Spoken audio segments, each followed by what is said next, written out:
Benjamin adjusted his glasses on his nose, his trembling hands dropping the white envelope onto the coffee table. The silence of the apartment seemed to swallow him, as the words of the medical report echoed in his mind. Carcinoma, advanced stage. His tired eyes scanned the empty room, landing on the dusty picture frame. The photo of his son, Mikhail, smiled back, frozen in time. How long had it been? 5, 6 years since the last visit. 10 years since he had been widowed and his only son had gone to university in another state. The phone felt heavy in his hands. Benjamin hesitated, his fingers hovering over the numbers. Finally, he gathered the courage and dialed. 1, 2, 3 rings. The answering machine picked up. Hello, you've reached Mikhail. I can't take your call right now, but please leave a message after the beep. Benjamin felt a lump in his throat. Mikhail, it's Dad. I needed to talk to you. It's important. Call me back when you can. He hung up the phone, feeling the weight of loneliness like never before.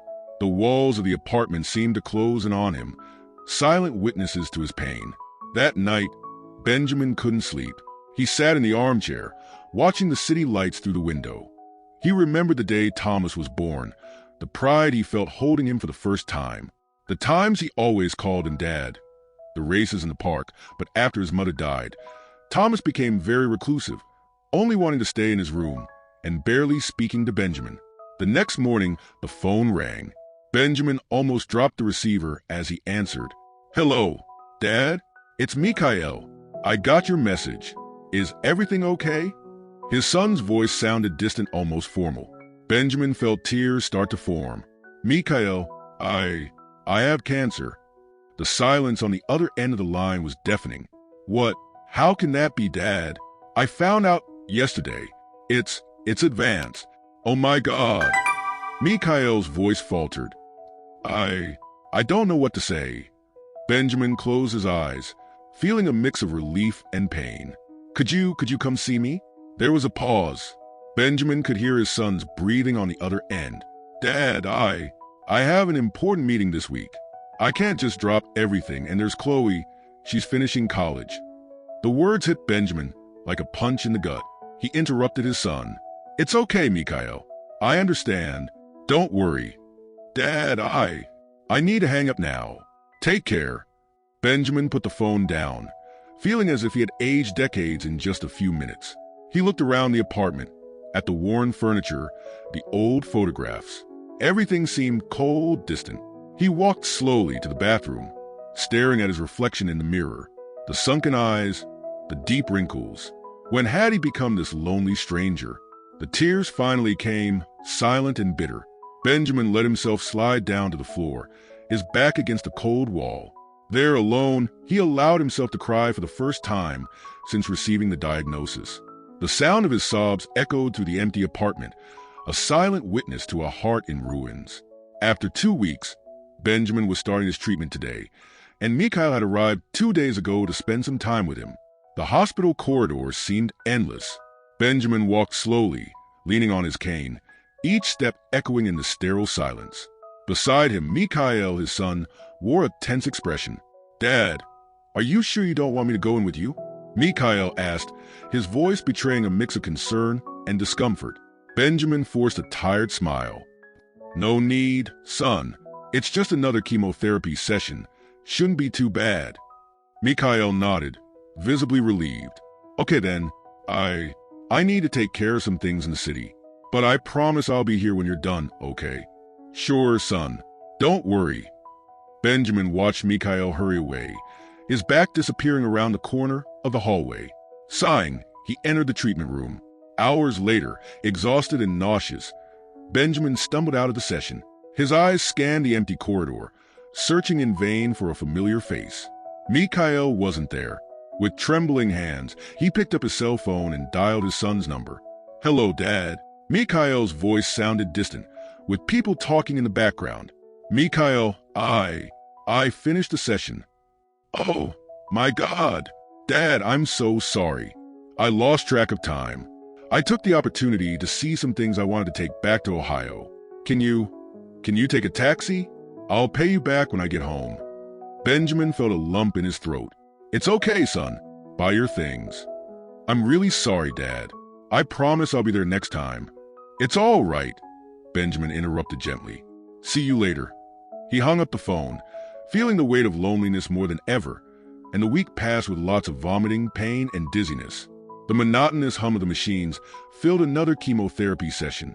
Benjamin watched the clear liquid drip slowly through the tube, feeling each drop like a small invasion into his already fragile body. The chair beside him, once again, remained empty. Mikhail had returned to Ohio 5 days ago. He didn't even wait for the next session. "How are you feeling today, Mr. Oliveira?" asked Nurse Sarah, adjusting the drip. Benjamin forced a tired smile. "Same as always, Sarah. Like I'm being run over by a truck," repeatedly. Sarah nodded sympathetically. "I know it's tough, but remember, each session is a step towards recovery." "Recovery," Benjamin murmured, the words sounding strange on his lips. "Sometimes I wonder if it's worth it." The nurse paused, looking at him with concern. "Mr. Oliveira, don't talk like that. Of course, it's worth it. Your family dash." "Family?" Benjamin interrupted, a bitter laugh escaping. "My family is too busy living their lives to worry about an old sick man." Sarah opened her mouth to respond, but was interrupted by the sound of nausea coming from another patient. With a final look of compassion at Benjamin, she moved away to help. The hours dragged on. Benjamin watched the other patients, some accompanied by attentive family members, others as lonely as he was. A young woman cried silently while her husband held her hand. An older man told jokes to his granddaughter, making her laugh despite the somber atmosphere. Benjamin closed his eyes, feeling fatigue seep into every fiber of his being. When he opened them again, the room was emptier, the sky outside darkening. The session had ended. With slow and painful movements, he stood up, politely declining Sarah's offer of help. Each step was a challenge, his body protesting against the slightest effort. In the taxi on the way home, Benjamin felt the first wave of nausea hit him. "Stop the car," he managed to say, his voice a hoarse whisper. Stumbling out of the vehicle, he barely made it to the sidewalk before vomiting violently. Passers-by hurried past, casting glances of pity or looking away, uncomfortable. Shaking, Benjamin wiped his mouth with the back of his hand. "Sorry," he murmured to the taxi driver, who watched him with a mix of sympathy and impatience. Back in the silent apartment, Benjamin dragged himself to the bathroom. The mirror reflected a stranger. Sunken eyes, pale skin, and where there had once been gray hair, now only a smooth, shiny head remained. With trembling hands, he opened the medicine cabinet. Antiemetics, painkillers, antidepressants. His life reduced to a collection of colored bottles. That night, lying in bed, Benjamin felt every bone in his body ache. The silence of the apartment was broken only by the occasional sound of his muffled groans. He reached for the phone on the bedside table, his fingers hovering over the numbers. Who could he call? His son, too busy with his own life? Friends, who had gradually drifted away. With a heavy sigh, Benjamin let his hand drop. The phone remained silent, a witness to his loneliness. The hours of the early morning dragged on. Benjamin alternated between states of restless sleep and painful awareness. In his moments of lucidity, he wondered how much more he could endure. The battle against leukemia seemed to drain not only his physical strength, but also his will to continue. When the first rays of sunlight finally penetrated through the curtains, they found Benjamin still awake, his eyes fixed on the ceiling. Another day was beginning, bringing with it the promise of more pain, more loneliness, more struggle. With a superhuman effort, he got up, another battle to face. Alone, the weeks dragged on. With each new session, a new excuse for not being able to come. After all, he had already given 3 days of his glorious time. "Dad, I'm sorry. Something came up at work." "Dad, do you mind if I don't come this time? Chloe has a terrible flu." "Dad, I'm finishing a project and can't come over." The excuses piled up, each one cutting deeper than the last. One afternoon, after another solitary session, Benjamin was sitting in his favorite armchair when Mikhail called. "Dad, how was the session?" Benjamin, with a tired voice, said to his son. "It was like all the others, Mikhail. Difficult, painful, lonely. Dad, I know I haven't been very present, but you need to understand my work dash." "Your work," Benjamin interrupted, his voice breaking. Your work has always been more important, hasn't it? Dad, that's not fair. Not fair. Benjamin felt years of hurt spilling over. It's not fair that I have to face this disease alone. It's not fair that I have to drag myself home after each session, with no one to support me. It's not fair that you make promises you never intend to keep. Mikhail fell silent, his father's words weighing heavily on him. I'm sorry, Dad. I'll try harder, I promise. Benjamin closed his eyes, too tired to believe in another empty promise. Go home, Mikhail. Your family must be waiting. Mikhail hesitated but soon hung up the phone, leaving Benjamin alone with his thoughts. That night, lying in his bed, Benjamin stared at the ceiling, silent tears wetting his pillow. The tick-tock of the clock on the wall seemed to mock him, reminding him of every lost moment, every broken promise. He wondered how much time he had left, and if his son would realize too late the time they had wasted. The distant sound of a siren cut through the night, reminding Benjamin that out there life went on. But here, in his lonely room, time seemed frozen in an endless cycle of hope and disappointment, and he made a promise to himself out loud. God, if you help me get through this illness, I will do everything to live a completely different life. No more just saving money to leave an inheritance for Mikhail. And so, even feeling his whole body aching, he began to make plans for the future. After a few weeks, the morning sun filtered through the curtains of Benjamin's room, creating dancing patterns on the floor. He opened his eyes slowly, expecting the usual wave of nausea and pain. To his surprise, it didn't come. Benjamin sat up in bed, cautious. His movements, though still slow, seemed less heavy. He looked at his hands, noticing that the constant tremor had diminished. Could it be, he murmured to himself, a glimmer of hope rising in his chest. That afternoon, during his follow-up consultation, Dr. Oliveira examined the results of the latest tests, her usually serious face softening. Mr. Oliver, I have good news, she said, a slight smile forming. Your numbers are improving. The count of cancerous cells has significantly decreased. Benjamin blinked, disbelieving. But how? I thought. The treatment is working, Mr. Oliver, the doctor continued. Your body is responding well to the chemotherapy. Of course, we still have a long way to go, but this is a very positive sign. Benjamin felt an emotion he hadn't experienced in months. Hope. Tears welled up in his eyes, and he quickly wiped them away. Thank you, doctor, he said, his voice choked. I didn't know if I would ever see any improvement. Dr. Kim, Ho placed a comforting hand on his shoulder. You're stronger than you think, Mr. Oliver. As he left the office, Benjamin found himself looking at the world with new eyes. The colors seemed more vivid, the air fresher. On his way home, he stopped at a small park, something he hadn't done in months. Sitting on a bench, Benjamin watched the people around him. Children playing, couples strolling, elderly feeding pigeons. Life continued, and now he felt part of it again. A little boy approached, looking curiously at Benjamin's bald head. Why don't you have any hair? He asked innocently. The boy's mother appeared quickly mortified. Tommy, don't be rude. Benjamin smiled, surprising himself. It's okay, he said to the mother, before turning to the boy. You see, Tommy, I'm fighting a very strong enemy inside my body, and to beat it, I had to be bald for a while. The boy's eyes widened. Wow, like a superhero. Benjamin laughed, a sound he hadn't heard in so long that he almost didn't recognize it. Yes, something like that. As the mother and son walked away, Benjamin reflected on his own words. He was fighting, and, against all odds, he was winning. That night, back in his apartment, Benjamin looked at himself in the mirror. The man staring back at him was still thin and pale, but there was a new light in his eyes. He picked up the phone, hesitated for a moment, and then dialed his son's number. Hello, Dad. Mikhail's voice sounded surprised. Hi, son, Benjamin said, his voice steady.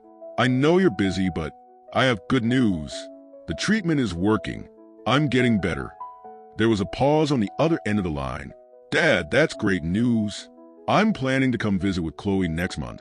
Is that okay? Benjamin smiled at his reflection. Yes, son. For the first time in a long time. I think everything is going to be okay. As he hung up the phone, Benjamin felt a wave of emotion wash over him. Tears streamed down his face, but this time they weren't tears of despair or loneliness. They were tears of relief, of hope, of a newly discovered strength. He walked to the window, looking out at the lit-up city. The battle wasn't over, he knew that. There would be more tough days ahead. But now, for the first time since the diagnosis, Benjamin felt he had the tools to face them. "I am strong," he whispered to himself, the words echoing in the silent room. "I am strong, and I will beat this." 2 more months passed, and Benjamin was back in Dr. Kim Ho's office. It was quiet, except for the soft hum of the air conditioner. Benjamin sat in the chair, his hands clasped in his lap, his heart racing. The doctor entered, holding a folder. "Mr. Oliver," she began, a smile forming on her lips, "I am pleased to inform you that your latest tests show no signs of the disease. You are in complete remission." The world seemed to stop for a moment. Benjamin blinked, the words echoing in his mind. I won." His voice was barely a whisper. Dr. Kim Ho nodded, her eyes shining. "Yes, Mr. Oliver, you won." The tears came without warning. Years of fear and anguish dissolving into pure relief. Benjamin covered his face with his hands, his shoulders shaking with silent sobs. The doctor approached, placing a hand on his shoulder. "You fought bravely, Mr. Oliver. Your strength and determination were remarkable." When he finally managed to compose himself, Benjamin looked at the doctor, a trembling smile on his face. "What do I do now, doctor?" She smiled back. "Now, Mr. Oliver, you live each day as if it were your last, because you, more than anyone, know how precious life is." Leaving the hospital, Benjamin felt the sun on his face in a way he hadn't in years. The world seemed brighter, more alive. He took a deep breath, feeling the air fill his lungs, free from the shadow of illness. At home, he picked up the phone, dialing his son's number. "Mikhail? Son, can you come over this weekend? I have important news." Hours later, Mikhail arrived, his face tense with concern. "Dad, what happened?" Benjamin looked at him for a moment, savoring the suspense. Then, a wide smile spread across his face. "It's over, son. I beat the cancer." The shock on Mikhail's face quickly turned to joy. He hugged his father tightly, both of them laughing and crying at the same time. "Dad, this is amazing. I don't even know what to say." Benjamin stepped back, holding his son's shoulders. "Don't say anything. Just listen. This experience has taught me something important. Life is too short to put off our dreams." Mikhail furrowed his brow, confused. "What do you mean?" "I mean it's time to live, son. Really live." In the days that followed, Benjamin felt an energy he hadn't experienced in decades. He woke up early, eager to make the most of each moment of the day. One morning, he surprised Mikhail by calling him on his cell phone. "Dad, why are you calling?" Benjamin smiled, a mischievous gleam in his eyes. "I called to say goodbye, son. I'm leaving." "Leaving? For where?" "For all the places I've always wanted to see. I'm starting with other places in the United States, and who knows, maybe I'll make it to Italy. I've always dreamed of seeing the Colosseum, you know?" Mikhail seemed stunned. "But Dad, you can't just—" "I can and I will," Benjamin interrupted gently. "Life is too short for a can't, son." As he walked to the boarding gate, Benjamin felt a lightness he hadn't experienced in years. The future, once so uncertain and frightening, now opened before him, full of possibilities. He turned around one last time. Then, with steady steps and a light heart, Benjamin embarked on his new adventure, ready to embrace every moment of the life he had fought so hard to preserve. The bus swayed gently as it wound through the mountain roads. Benjamin pressed his face against the window, awestruck by the breathtaking views unfolding before him. Snow-capped peaks cut through the blue sky, and lush valleys stretched as far as the eye could see. "First time out west?" asked a gravelly voice beside him. Benjamin turned to find an elderly man smiling at him, deep wrinkles etched into his tan face. "Yes," Benjamin replied, a smile spreading across his face. "I've always dreamed of seeing the Rocky Mountains." The man extended a calloused hand. "Joe, born and raised in these mountains." "Benjamin," he introduced himself, shaking Joe's hand. "I just started a journey across the country." Joe nodded, his eyes sparkling with interest. "And what made you decide to travel now, Benjamin?" Benjamin hesitated for a moment, then answered softly, "I beat cancer. I decided it was time to really live. Joe's smile widened. Well, you chose a great place to start living, my friend. In the hours that followed, Joe shared stories of the mountains, of bears encountered on remote trails and northern lights dancing in the night sky. Benjamin listened, fascinated, feeling as if he were seeing the world through new eyes. When the bus stopped in a small town nestled between the peaks, Joe stood up. "This is my stop," he said. "But before I go, let me give you some advice, Benjamin. These mountains, they were here long before us and will be here long after. They make us feel small, but also part of something bigger. Remember that on your journey." Benjamin nodded, moved. "Thank you, Joe, for everything." As the bus continued on, Benjamin reflected on Joe's words. He felt humbled by the vastness and beauty around him, but also inexplicably connected to it all. Days later, Benjamin found himself walking the bustling streets of New Orleans. The air was heavy with the scent of spices, and the sound of jazz floated through the narrow streets of the French Quarter. Following the sound of the music, he found himself in front of a small square where a jazz band was playing. A middle-aged woman with a saxophone led the group. Her eyes closed as she lost herself in the melody. When the music ended and the crowd applauded, Benjamin approached the saxophonist. "That was incredible," he said, smiling. The woman smiled back. "Thank you. I'm Ella. First time in New Orleans." Benjamin nodded. "Benjamin. And yes, first time. I've never heard anything like it." Ella laughed. "Well, Benjamin, you're in the right place for music that touches the soul. Want to join us for a drink? We're playing later at Preservation Hall."